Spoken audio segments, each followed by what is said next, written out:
ಪ್ರಪಂಚದ 8ನೇ ಅದ್ಭುತ. ಇದು 8ನೇ ಅದ್ಭುತ ಅಲ್ಲೋ ಮಾರ್ಯ, 108ನೇ ಅದ್ಭುತ ಅನ್ಕೋ. ಎಷ್ಟನೇ ಅದ್ಭುತ ಆದ್ರೂ ಪರವಾಗಿಲ್ಲ, ನಮ್ಮಮ್ಮ ಬದಲಾದ್ರಲ್ಲ ಅದೇ ಖುಷಿ ನನ್ಗೆ. ಶೀಲಂ ನಂಜುಗುಡಿ, ಇನ್ಮೇಲೆ ನೀವಿಬ್ರು ಚಕೋರಿನ ಹುಷಾರಾಗಿ ನೋಡ್ಕೋಬೇಕು. ಯಾಕೆ ಬಾಬಾ? ಶಾಂತನ ಹತ್ರ ಹೋಗ್ಬಿಟ್ಟು ನಾನು ಬದಲಾಗಿದ್ದೀನಿ, ಅಧಿಕಾರ ನಿಂದು, ಹಣ ಎಲ್ಲ ನಂದು ಅಂತ ಹೇಳ್ಬಿಟ್ರೆ ಏನ್ ಮಾಡಿದ್ಯಾ? ಬಾಪ ಬಾಪ ಶಾಂತನು.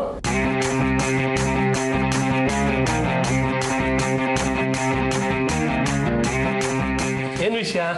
ಏನು ಮಾವ ಇಷ್ಟೊಂದು ನಗ್ತಾ ಇದ್ದೀರಾ? ಏನು ಸಮಾಚಾರ? ಅದು ಅವ್ರನ್ನೇನು ಕೇಳ್ತೀಯ? ನನಗೆ ಕೇಳು, ನಾ ಹೇಳ್ತೀನಿ. ಸುಮ್ಮನೆ ಅವ್ರಗಳ ಜೊತೆ ಹೊಡೆದಾಡೋದಕ್ಕಿಂತ ಅವ್ರಂಗೆ ಮಾತಾಡ್ಕೊಂಡಿರೋದು ವಾಸಿ ಅನ್ನಿಸ್ತು. ಏನೋ ಒಟ್ಟಿನಲ್ಲಿ ನಾನು ನಂಬಿರೋದು ನಿಮ್ಮಿಬ್ಬರನ್ನ ಅಷ್ಟೇ. ಎಲ್ಲ ವಿಷಯದಲ್ಲೂ ನನ್ನ ಬೆನ್ನ ಹಿಂದೆ ನಿಂತು ಸಹಾಯ ಮಾಡ್ತಿರೋದು ನೀವು. ಮಾವ ಅಂತೂ ನಾನು ಮಾಡಿದ ಹಳೆ ತಪ್ಪನ್ನು ಕ್ಷಮಿಸಿ ತುಂಬ ದೊಡ್ಡ ಮನುಷ್ಯರಾಗ್ಬಿಟ್ಟೆ. ತಪ್ಪ? ಏನು ತಪ್ಪು? ಅದು ಹಳೆ ಕತೆ ಕಡೆ ಬಿಟ್ಟಾಕು. ಶಾಂತನು, ನಾನು ಆಮೇಲೆ ಸಿಗ್ತೀನಿ, ಹೋಗು. ಸರಿ ಮಾವ.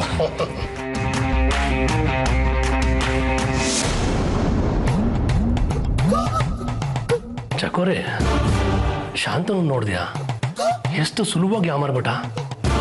ಈ ರೀತಿ ಯಾಮಾರ್ತಾನೆಂದರೆ ನಾವು ಮೊದಲೇ ಈ ಪ್ರಯತ್ನ ಮಾಡ್ಬೋದಿತ್ತು. ಹೋಗ್ಲಿ ಬಿಡು, ಆ ಶಾಂತನು ತಿಪ್ಪರ್ಲಾಗ ಹೊಡೆದ್ರು ಧರ್ಮಾಧಿಕಾರಿ ಆಗಕ್ಕಾಗಲ್ಲ. ಒಂದು ವೇಳೆ ಆಗ್ತಾ ಇದ್ದಾನೆ ಅಂತ ತಿಳಿದಿದ ತಕ್ಷಣ ನಾನು ಶ್ರೀಗಳ ಹತ್ರ ಹೋಗಿ ಇವನ್ ಪೂರ್ವಾರ್ಪರದ ಬಗ್ಗೆ ದಾಖಲೆ ಸಮೇತ ಹೇಳ್ಬಿಟ್ಟು ಬರ್ತೀನಿ. ಆಗ ಅವ್ರು ಬಂದು ಇವನು ಧರ್ಮಾಧಿಕಾರಿ ಆಗೋದನ್ನು ತಡಿತಾರೆ. ಸರಿ, ಹಾಗೆ ಮಾಡಿ.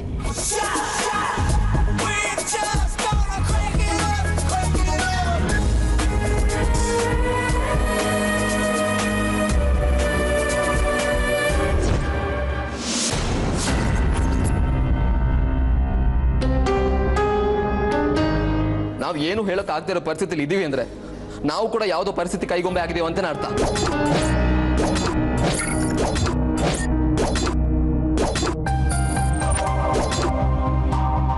ಮನೆ ಮಗನ ಮೇಲಿರ್ಬೇಕಾದ ನಂಬಿಕೆ ಆ ಶಾಂತನ ಮೇಲೆ ಇಟ್ಟಿದ್ದೀರ, ತುಂಬಾ ಸಂತೋಷ.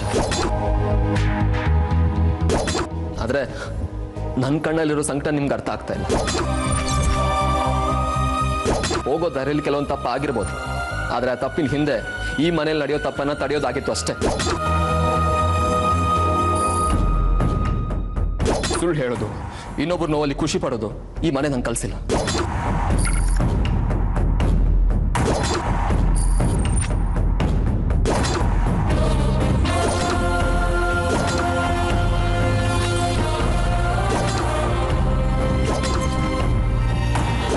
ಇದ್ದಕ್ಕಿದ್ದಾಗೆ ಈ ರೀತಿ ಪ್ರಶ್ನೆ ಕೇಳಿದ್ರಲ್ಲ, ಅದಕ್ಕೆ ಆಶ್ಚರ್ಯ ಆಯ್ತಷ್ಟೇ. ಹೌದು, ಅದೇ ಉದ್ದೇಶ ಇಟ್ಕೊಂಡು ನಾನು ಈ ಊರಿಗೆ ಬಂದಿದ್ದು. ನಿನಗೂ ರಾಧಿಕಾ ಮಧ್ಯ ಏನು ನಡೀತಿದೆ?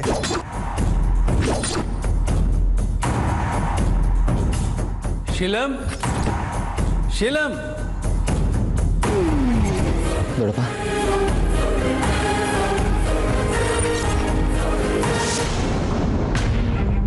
ವಯಸ್ಸಲ್ಲಿ ನೀನು ಚಿಕ್ಕವನು,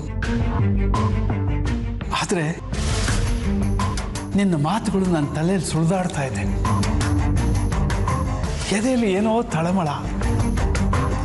ನಾನು ತಪ್ಪು ಮಾಡ್ತೀನೇನೋ ಅನ್ನೋ ಭಾವನೆ ಕಾಡ್ತಾ ಇದೆ ನನ್ನನ್ನು. ಮನುಷ್ಯ ತಪ್ಪು ಮಾಡಿದ್ರೆ ಮೊದಲು ಪಶ್ಚಾತ್ತಾಪ, ಆಮೇಲೆ ಶಿಕ್ಷೆ. ಆದರೆ ಅದಕ್ಕೆ ಅವಕಾಶ ಕೊಡೋದಕ್ಕೆ ನನಗಿಷ್ಟ ಇಲ್ಲ. ಈಗ ನೀನು ಹೇಳು,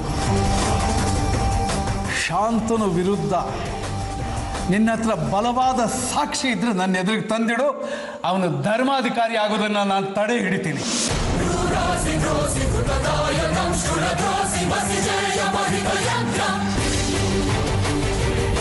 ಥ್ಯಾಂಕ್ ಯು ವೆರಿ ಮಚ್ ದೊಡ್ಡಪ್ಪ. ನೀವು ಇಷ್ಟು ಹೇಳಿದ್ರಲ್ಲ ಸಾಕು. ಇದು 2 ದಿವಸದಲ್ಲಿ ಆ ಶಾಂತನ ವಿರುದ್ಧ ಎಲ್ಲ ಸಾಕ್ಷಿನ ನಿಮ್ಮ ಮುಂದೆ ಇಡ್ತೀನಿ. ಅವನು ಧರ್ಮಾಧಿಕಾರಿ ಆಗಬಾರ್ದು. ಥ್ಯಾಂಕ್ ಯು ದೊಡ್ಡಪ್ಪ, thank you very much.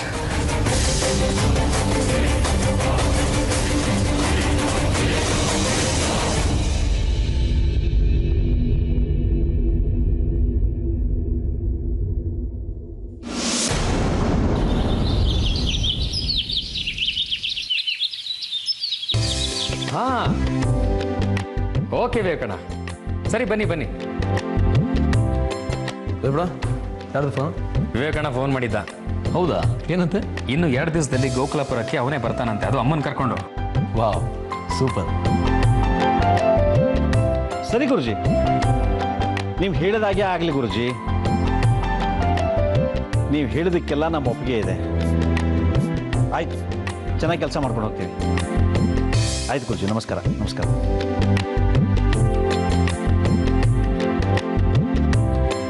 Vishu, ಚಿಕ್ಕಪ್ಪ, ಗುರುಜಿ ಫೋನ್ ಮಾಡಿದ್ರು. ಏನಂತೆ? ಗೋಕುಲಾಪುರದಲ್ಲಿ ನಮಗೆ ಮನೆ ರೆಡಿ ಆಗಿದೆ ಅಂತ.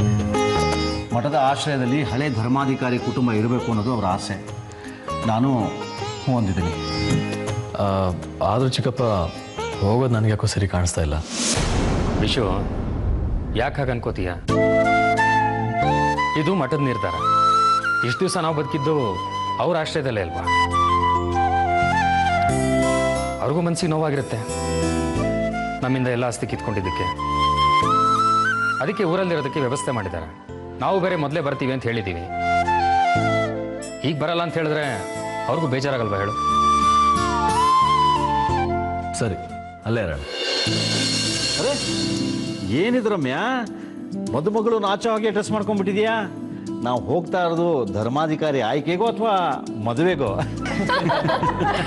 ಮಾವ, ಹಳೆ ಧರ್ಮಾಧಿಕಾರಿ ಮನೆ ಹಿರಿ ಸೊಸೆ ನಾನು.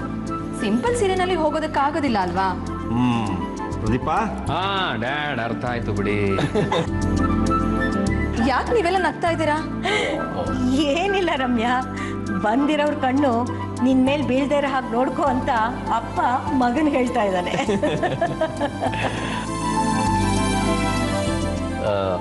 ಚಿಕ್ಕಪ್ಪ, ಈ ಕೃಷ್ಣನ ಧರ್ಮಾಧಿಕಾರಿ ಪಟ್ಟದಿಂದ ಯಾಕೆ ಕ್ಯಾನ್ಸಲ್ ಮಾಡಿದ್ರು ಅಂತ ನಿಮ್ಗೆ ಏನಾದ್ರು ಗೊತ್ತಾ? ಇಲ್ಲ ವಿಷಯ, ಕಾರಣ ಏನು ಅಂತ ಗೊತ್ತಿಲ್ಲ. ಆದ್ರೀಗ ಧರ್ಮಾಧಿಕಾರಿ ಆಗ್ತಾ ಇರೋದು ಬೇರೆ ವ್ಯಕ್ತಿನೇ. ಇನ್ನೂ ಚಿಕ್ಕ ವಯಸ್ಸು ಮಗು, ಅದಕ್ಕೆ ಬೇಡ ಅಂದಿರಬೇಕು. ಇಲ್ಲ ಪ್ರದೀಪಣ್ಣ, ಇದರಲ್ಲಿ ಏನೋ ಮೋಸ ಆಗಿದೆ.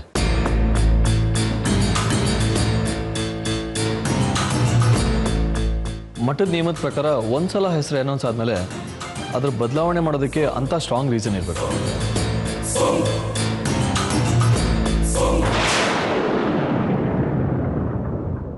ಇಲ್ಲ ಅಂದರೆ ಅವನು ಚಿಕ್ಕವನಾಗಿದ್ರೆ ಏನಂತೆ, ಅವನ ಹೆಸರಲ್ಲಿ ಬೇರೆ ಯಾರಾದರೂ ಅಧಿಕಾರ ಚಲಾಯಿಸ್ಬೋದು. ಇದರಲ್ಲಿ ಏನೋ ಪಕ್ಕಾ ಮೋಸ ಆಗಿದೆ. ಡ್ಯಾಡ್, ಆಶ್ರಮಕ್ಕೆ ಫೋನ್ ಮಾಡಿ ಧರ್ಮಾಧಿಕಾರಿ ಆಗ್ತಿರೋದು ಯಾರಂತ ತಿಳ್ಕೊಬೋದಲ್ಲ? ಅದೆಲ್ಲ ಯಾಕೋ ಪ್ರದೀಪ, ನೇರವಾಗಿ ಅಲ್ಲಿಗೆ ಹೋಗ್ತಾ ಇದೆಯಲ್ವಾ? ನೋಡಿದ್ರೆ ಆಯ್ತು ಬಿಡು.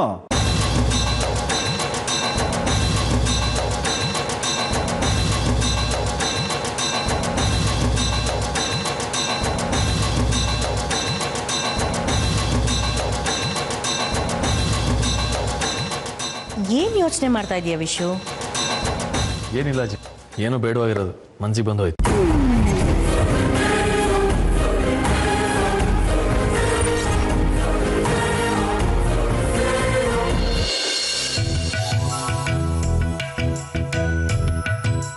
ರಾಧಿಕಾ, ರೆಡಿ ಆದ್ಯಾ? ವಿಶೇಷವಾಗಿ ರೆಡಿ ಆಗುವಂಥದ್ದು ಇನ್ನೇನಿದೆ? ಇವತ್ತಿನವರೆಗೂ ನಾನು ಅಂದ್ಕೊಂಡಿದ್ದೇನು ನಡೆದಿಲ್ಲ. ಹಾಗೆ ಈ ಕಾರ್ಯನೂ ಆಗುತ್ತೆ ಬಿಡಿ. ನೀನು ಸ್ವಲ್ಪ ಸುಮ್ಮನೆ ಇರು. ನಂಜು ಖಂಡಿತವಾಗ್ಲೂ ಒಳ್ಳೆ ಸುದ್ದಿ ತಂದೆ ತರ್ತಾನೆ, ನೋಡ್ತಾ ಇರು. ಖಂಡಿತವಾಗ್ಲೂ ಈ ಕಾರ್ಯ ನಿಂತೇ ನಿಲ್ಲುತ್ತೆ. ಮಾ, ಆವಾಗ್ಲಿಂದ ನಂಜುಗುಡಿ ನಂಬರ್ ನಾಟ್ ರೀಚಬಲ್ ಬರ್ತಾ ಇದೆ. ನಂಗೆ ಯಾಕೋ ತುಂಬಾ ಟೆನ್ಷನ್ ಆಗ್ತಾ ಇದೆ. ಅವನು ಪ್ರಳಯ ಅಂತಕ, ಅವನಿಗೇನು ಆಗಲ್ಲ. ಆದರೆ ಏನು ಗೊತ್ತಾಗದೇ ಇರೋ ಥರ ನಾವು ಮನೇಲಿ ಹುಷಾರಾಗಿರ್ಬೇಕು. ಸ್ವಲ್ಪ ಅನುಮಾನ ಬಂದರೂ ಕೂಡ ಅವನು ಹುಷಾರಾಗ್ಬಿಡ್ತಾನೆ. ಆ ಶಾಂತನು ರಾಕ್ಷಸ. ನಂಜುಗುಡಿಗೆ ಏನಾದರೂ ಮಾಡಿಬಿಟ್ರೆ ಅನ್ನೋ ಭಯ ಆಗ್ತದೆ ನನಗೀಗ. ಏನು ನಡೀತಾ ಇದೆ ಇಲ್ಲಿ? ಮಾಡೋ ಕೆಲಸ ಬಿಟ್ಟು ಎಲ್ಲರೂ ಸೇರ್ಕೊಂಡು ಇಲ್ಲಿ ಸಭೆ ನಡೆಸ್ತಾ ಇದ್ದೀರಲ್ಲ, ಏನು ನಡೀತಾ ಇದೆ ಇಲ್ಲಿ? ಏನಿಲ್ಲ ಯಜಮಾನ್ರೆ, ಕಾರ್ಯದ ಬಗ್ಗೆನೇ ಮಾತಾಡ್ತಾ ಇದ್ವಿ ಅಷ್ಟೇ. ರಾಧಿಕಾ, ಇತ್ತೀಚೆಗೆ ನೀನು ಕೂಡ ಬದಲಾಗಿದ್ಯಾ. ನೀನು ಮೊದಲನಾಗಿಲ್ಲ. ನಿನ್ನ ಬದಲಾವಣೆ ನನಗೆ ಬಹಳ ನೋವು ತಂದಿದೆ. ನಾನು ಹೇಳ್ತಾ ಇರೋದು ನಿಜ ರಾಧಿಕಾ. ಶಾಂತನ ಬಗ್ಗೆ ಇವರೆಲ್ಲ ಮಾಡಿರೋ ಕೆಟ್ಟ ಕೆಲಸದ ಹಿಂದೆ ನಿನ್ನ ಕೈವಾಡೋನು ಇದೆ ಅಂತ ನನಗೆ ಗೊತ್ತಾಯ್ತು.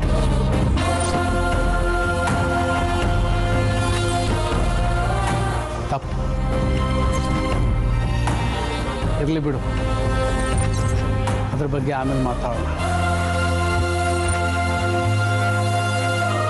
ಶೀಲಂ, ಏನಾಯ್ತು? ಏನಿಲ್ಲ ದೊಡ್ಡಪ್ಪ. ನಾನು ಹೇಳಿದ ನೆನಪಿದೆ ತಾನೆ? ಶಾಂತನಿಗೆ ಮಾಲೆ ಹಾಕೋದಕ್ಕೂ ಮುಂಚೆ ಅವನು ತಪ್ಪಿತಸ್ಥ ಅಂತ ಸಾಬೀತಾಗಬೇಕು. ನಿನ್ನ ಮೇಲೆ ನನಗೆ ಎಷ್ಟು ನಂಬಿಕೆ ಇದೆಯೋ ಅವನ ಮೇಲೂ ಅಷ್ಟೇ ನಂಬಿಕೆ ಇದೆ. ನಾನು ರಾತ್ರಿ ಎಲ್ಲ ಯೋಚನೆ ಮಾಡಿದೆ. ನನಗೇನು ಅವನ ಮೇಲೆ ಅನುಮಾನ ಕಾಣಿಸ್ಲಿಲ್ಲ, ಯಾವುದೇ ಸುಳಿವು ಸಿಕ್ಕಲಿಲ್ಲ. ಇಲ್ಲ ದೊಡ್ಡಪ್ಪ, ಇವತ್ತು ಈ ಮನೆಗೆ ಒಳ್ಳೆ ದಿನ ಅಂತ ಅನ್ಕೊಳ್ಳಿ. ಯಾರಿಗೂ ಏನು ತೊಂದರೆ ಆಗದಿರುವಾಗ ನಾನು ನೋಡ್ಕೋತೀನಿ. ಶಾಂತನು ಕೆಟ್ಟವನಾದ್ರೆ ಅವನ ಶಿಕ್ಷೆ ಆಗಲಿ, ನಾವು ಕೆಟ್ಟವರಾದ್ರೆ ನಮಗೆ ಶಿಕ್ಷೆ ಆಗಲಿ. ನಿನ್ನ ಮಾತನ್ನ ಕೇಳ್ತಾ ಇದ್ರೆ ಅವನ ಬಗ್ಗೆ ತಪ್ಪು ತಿಳಿಯೋ ಹಾಗಾಗುತ್ತೆ.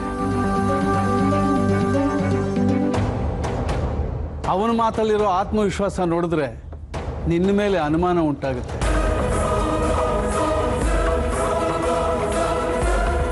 ನನಗೇನು ಅರ್ಥ ಆಗ್ತಾ ಇಲ್ಲ. ಶೀಲಂ, ಒಟ್ಟಿನಲ್ಲಿ ಕಾರ್ಯಕ್ರಮ ಸುಸೂತ್ರವಾಗಿ ನಡಿಬೇಕು ಅಷ್ಟೇ. ಎಲ್ಲ ಸ್ವಲ್ಪ ಹೊತ್ತಲ್ಲಿ ಸರಿ ಹೋಗುತ್ತೆ ಬಿಡಿದರಪ್ಪ. ನೋಡೋಣ ಏನಾಗುತ್ತೋ ನೋಡೋಣ. ಇವ್ರಿಗಿನ್ನೂ ಶಾಂತನ ಮೇಲೆ ನಂಬಿಕೆ ಹೋಗಿಲ್ಲ ಅನ್ಸುತ್ತೆ. ಅದು ಹೋಗೋದು ಇಲ್ಲ, ನಾವೆಲ್ಲರೂ ನಿಜ ಏನು ಅಂತ ಹೇಳೋವರೆಗೂ. ಎಲ್ಲ ನಂಜುಗುಡಿ ಥರ ಸುದ್ದಿ ಮೇಲೆ ನಿಂತಿದೆ. ಈ ಮನೆಗೆ ಒಳ್ಳೆ ಟೈಮ್ ಬಂತು ಅಂತ ಅನ್ಕೊಳ್ಳಿ. ನಂಗೆ ನಂಜುಗುಡಿ ಮೇಲೆ ತುಂಬಾ ನಂಬಿಕೆ ಇದೆ. ಏನು ಅವನ ಪರ ವಹಿಸ್ಕೊಂಡು ತುಂಬಾನೇ ಮಾತಾಡ್ತಿದ್ಯಾ? ಏನು ಸಮಾಚಾರ? ಅಮ್ಮನ್ ತಮ್ಮ ಅಲ್ವಾ, ಆಸಕ್ತಿ ಕಾಳಜಿ ಇರೋದು ಜಾಸ್ತಿನೇ ಅಲ್ವಾ ರಾಧಿಕಾ? ನಿಜನೇ. ನಂಜುಗುಡಿ ಮೇಲೆ ಆಸಕ್ತಿ ಕಾಳಜಿ ತುಂಬಾ ಇರೋದು ಸಹಜನೇ.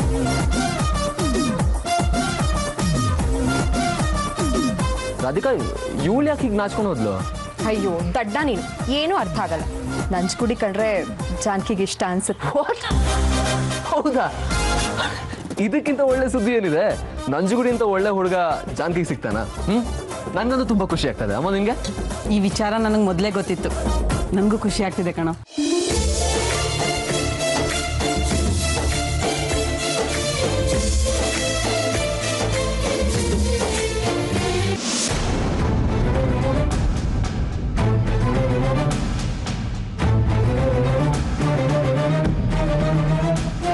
ಶಾಸ್ತ್ರಿಗಳು ಇಷ್ಟೊತ್ತಿಗಾಗಲೇ ಬರ್ಬೇಕಾಯ್ತಲ್ಲ, ಯಾಕಿನ್ನೂ ಬರಲಿಲ್ಲ?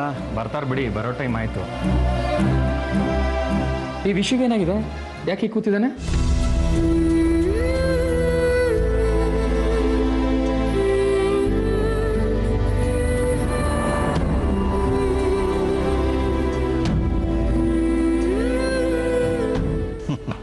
ವಿಶು, ಏನೋ ತುಂಬಾ ಡೀಪಾಗಿ ಯೋಚನೆ ಮಾಡ್ತಾ ಇದೆಯಾ? ಏನಾಯ್ತು? ಏನೂ ಇಲ್ಲ ಪ್ರದೀಪ. ಓ, ರಾಧಿಕಾ ಮತ್ತೆ ಮಗು ಬಗ್ಗೆ ಇರಬೇಕು.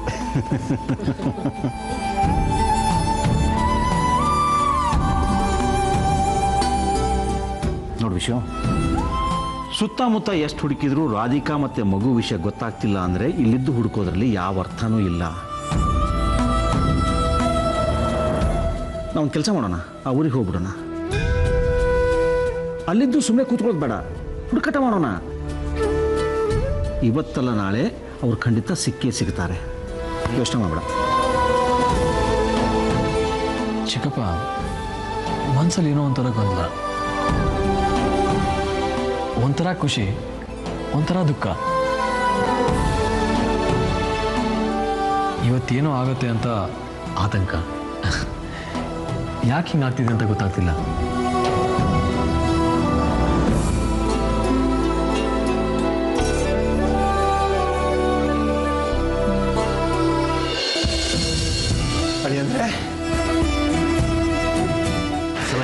ಚೆನ್ನಾಗಿದೆ, ಒಳ್ಳೇದಾಗಪ್ಪ. ಅಜ್ಜಿ ಹೇಗಿದ್ದೀರಾ? ದೇವ್ರು ಒಳ್ಳೇದು ಮಾಡಿ. ಕೂತ್ಕೊಳ್ಳಿ. ಅಯ್ಯೋ, ಕೂತ್ಕೊಳ್ಳೋಷ್ಟು ಪುರ್ಸುತ್ತೇ ಇಲ್ಲ, ಹೊಟ್ಬಿಡೋಣ. ಈಗ ತಾನೇ ಬಂದಿದ್ದೀರಾ, ಒಂದು 2 ನಿಮಿಷ ವಿಶ್ರಾಂತಿ ತಗೊಳ್ಳಿ. ನಾವು ಎಲ್ಲ ರೆಡಿಯಾಗಿದ್ದೀವಿ. ಸುಭದ್ರಮ್ಮನವರೇ, ಹೇಗಿದ್ದೀರಾ? ಚೆನ್ನಾಗಿದ್ದೀನಿ.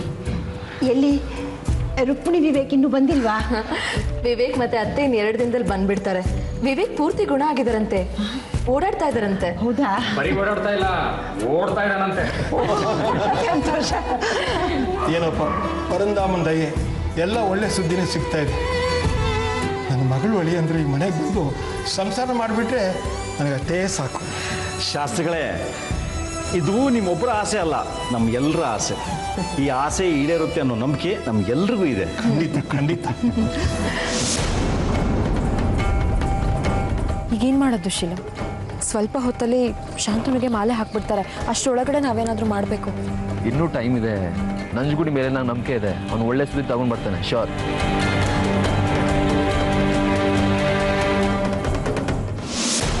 ಏನೂ ಮಾಡೋದಕ್ಕಾಗಿಲ್ಲ ಅಲ್ವಾ? ಇನ್ನೂ ಕಾಲ ಮಿಂಚಿಲ್ಲ. ನನ್ನ ಪಟ್ಟಾಭಿಷೇಕ ತಡೆಯೋ ತಾಕತ್ತಿದ್ರೆ ಈಗಲೂ ತಡಿ. ನನ್ನ ಅಭ್ಯಂತರ ಏನೂ ಇಲ್ಲ. ನಿನ್ನಂತ ನಾಯಿಗೆ ಸಿಂಹಾಸನ ಸಿಗೋದಿಲ್ಲ ಶಾಂತನು.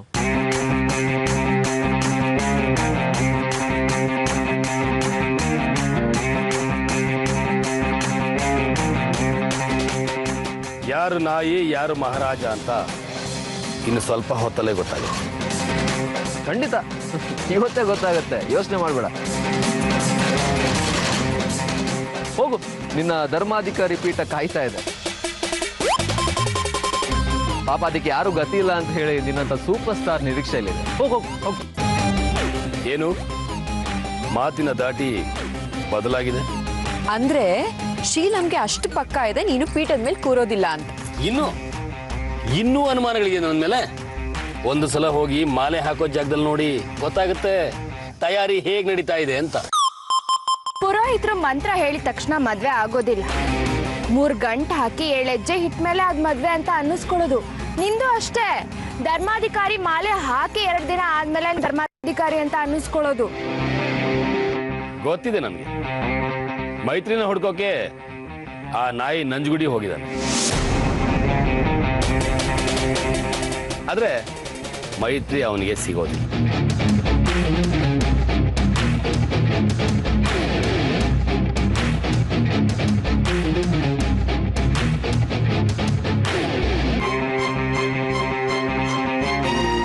ರಾಧಿಕಾ, ಸುಮ್ಮನೆ ಇವರು ಆಸೆ ಹುಟ್ಟಿಸ್ತಾ ಇದಾರೆ ನಿನಗೆ. ಇವರಿಂದ ನನ್ನನ್ನೇನು ಮಾಡೋದಕ್ಕಾಗಲ್ಲ. ನಿನಗೀಗ ಬೇಕಾಗಿರೋದು ನನ್ನ ಸಹಾಯನೇ ಹೊರತು ಈ ಮನೆಯವರ ಸಹಾಯ ಅಲ್ಲ. ಪ್ರಾಣ ಬಿಡ್ತೀನಿ ಹೊರತು ನಿನ್ ಸಹಾಯ ಮಾತ್ರ ನಾನು ತಗೊಳ್ಳೋದಿಲ್ಲ. ನನಗೆ ನನ್ನ ಕೃಷ್ಣನ್ ಮೇಲೆ ನಂಬಿಕೆ ಇದೆ. ಅವನು ನಿನ್ಗೆ ಆ ಪಟ್ಟ ಸಿಗೋದಕ್ಕೆ ಖಂಡಿತ ಬಿಡೋದಿಲ್ಲ. ಹೀಗೆ ಕನಸು ಕಾಣ್ತಾನೆ ಇರು ನೀನು. ನೀನು ಅಷ್ಟೇ. ಇನ್ ಮುಂದೆ ಕನ್ಸು ಕಾಣೋದೊಂದೇ ನಿನಗಿರೋ ಕೆಲಸ. ನನ್ನ ಕಾನ್ಫಿಡೆನ್ಸ್ ನೋಡಿದ್ರೆ ನಿಮ್ಗೆ ಅರ್ಥ ಆಗುತ್ತೆ ಅನ್ಕೊಂಡು. ಆ ನಾಯಿ ನಂಜುಗುಡಿಗೆ ಫೋನ್ ಮಾಡಿ ಹೇಳಿ ವಾಪಸ್ ಬಂದ್ಬಿಡು, ಮೈತ್ರಿ ನಿಮಗೆ ಸಿಗೋದಿಲ್ಲ ಅಂತ. ಪಾಪ ಎಲ್ಲೆಲ್ಲಿ ಹುಡ್ಕೊಂಡು ಅಲಿತಾ ಇರುತ್ತೋ ಏನು. ಹೇಳಿದಾಯ್ತಲ್ಲ, ತಾವೇನು ಹೊಡ್ಬೋದು. ನಮಗೂ ಮಾಡೋದಕ್ಕೆ ತುಂಬಾ ಕೆಲಸ ಇದೆ, ನಿನ್ಗೂ ಕೆಲಸ ಇರ್ಬೋದು. ಪುರೋಹಿತರ ಹತ್ರ ಹೋಗು. ಶಾಸ್ತ್ರ, ಸಂಪ್ರದಾಯ, ಪೂಜೆ ತುಂಬಾ ಇರುತ್ತೆ. ಪ್ಲೀಸ್ ಗೋ, ಹೋಗು.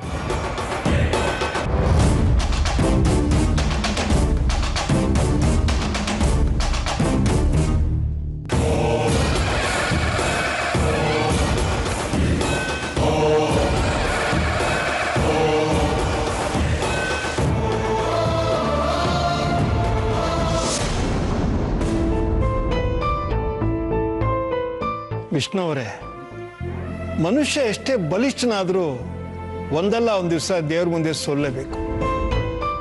ಅವನು ಮಾಡೋ ಅನ್ಯಾಯ ಅಕ್ರಮಗಳು ಅವನ ಕಣ್ಣಿಗೆ ಬೀಳುತ್ತೆ ಅಂದಮೇಲೆ ಆ ಭಗವಂತ ಕಣ್ಣಿಗೆ ಬೀಳದೇ ಇರ್ತೀಯ. ನಾವೆಲ್ಲ ಅವನನ್ನೇ ನಂಬಿದ್ದೀವಿ. ಈಗ ಕತ್ಲಲ್ಲಿದ್ದೀವಿ, ಬೆಳಕೀಗ ಕಾಯ್ತಾ ಇದ್ದೀವಿ. ಖಂಡಿತ ಆತ ಬೆಳಕು ಕೊಡ್ತಾನೆ. ನೀವು ಹೇಳೋದು ನಿಜ ಶಾಸ್ತ್ರಿಗಳೇ. ದೇವರು ಕಂಡುಬಿಟ್ರೆ ಏನೆಲ್ಲ ಆಗ್ಬೋದು ಅನ್ನೋದಕ್ಕೆ ನಮ್ಮ ಕುಟುಂಬನೇ ಸಾಕ್ಷಿ. ಹೌದು. ಟೈಮ್ ಆಯಿತು, ಹೊರಡೋಣವಾ? ಏನು ಶಾಸ್ತ್ರಿಗಳು ತುಂಬಾ ಅರ್ಜೆಂಟಲ್ಲಿರೋ ಹಾಗಿದೆ. ನಾನು ಬೆಳಗ್ಗೆಯಿಂದ ನೋಡ್ತಾ ಇದ್ದೀನಿ, ನಿಮ್ ಕಾಲು ನೆಲದ ಮೇಲೆ ನಿಲ್ತಾ ಇಲ್ಲ. ರಮ್ಯಾ, ಅವನ್ ಯಾಕೆ ಹೇಳು ಹೊರಡೋದಕ್ಕೆ ತುದಿಗಾಲಲ್ಲಿ ನಿಂತಿರೋದು? ಯಾಕೆ ಸುಭದ್ರಮ್ಮನವ್ರೆ? ಯಾಕೆ ಅಂದ್ರೆ ದೇಸಾಯಿಗಳ ಮನೇಲಿರೋ ಆ ಕೃಷ್ಣನ್ ನೋಡ್ಬೋದಲ್ಲ.